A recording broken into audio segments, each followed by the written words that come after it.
त्यानंतर पुढची एक महत्त्वाची मोठी बातमी बघूया। सोलापूरमध्ये पाण्याचं मोठं दुर्भिक्ष जाणवू लागलेलं आहे। पाण्याच्या या टंचाईमुळे उभी पिकं जागेवरच करपू लागतायत।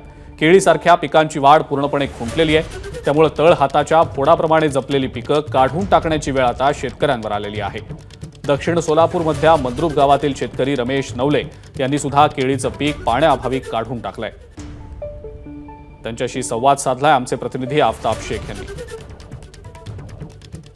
संपूर्ण सोलापूर जिल्ह्यात पाण्याची भीषण टंचाई जाणवते आणि त्यामुळे ठिकठिकाणी शेतकरी जे आहेत उभी पिकं कापताना आपल्याला पाहायला मिळत आहेत।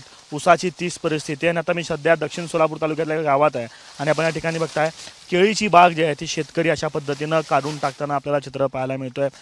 मी जसं म्हणालो की केवळ ही केळीची बागच नाही, ऊसाचं पीक असेल, वेगवेगळी पिकं जे आहेत ते रोटर मारून असं विळ्यानं कापून शेतकरी जे आहे ते काढून टाकतायत। कारण आहे पाणीच शेतीला देण्यासाठी कुठल्याही पद्धतीनं उपलब्ध नाही आहे। माझ्यासोबत शेतकरी आहेत। सुरुवातीला मला तुमचं नाव सांगा आणि काय सध्याची शेतीची परिस्थिती आहे, उभं पीक तुम्ही पूर्ण काढून टाकता। मी रमेश नवले, शेतकरी मंद्रुप। आम्ही 60,000 रुपये खर्च करून केळीची बाग ह्या ठिकाणी लागण केलेली आहे आणि याला खत घातलेलं आहे, सगळ्या गोष्टी मशागत केलेल्या आहे। खर्च करून आणि बँकेचं लोन आपण 1.5 लाख रुपये या पीक कर्जावर घेतलेलं आहे। तर आता ऊस आहे, ऊसही रोटर मारून टाकलं कालच। आता तुम्ही पाहताय आम्हाला हे बाग काढल्याशिवाय पर्याय नाही, कारण का पाणी गेले 2-3 महिने झालं पाणी नाही। विहिरी आटलेले आहेत, बोर आटलेला आहे, दुष्काळ भयान परिस्थिती आहे।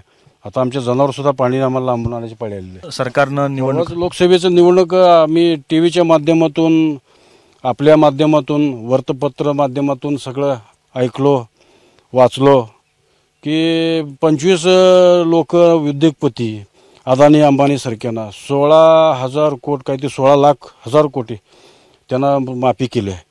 पण एकंदर देशातल्या शेतकऱ्यांचं 1,00,000 कोटीच्या वर नाही, तर शेतकऱ्याकडं शासनानं दुर्लक्ष करत आहे।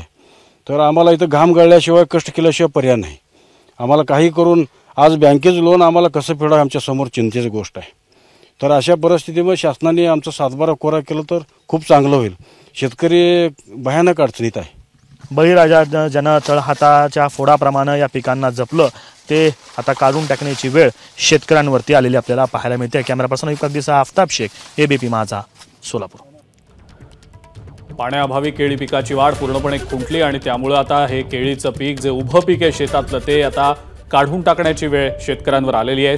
शासनानं आमच्याकडे लक्ष द्यावं, आम्हाला थोडासा दिलासा द्यावा अशी मागणी शेतकरी करतायत।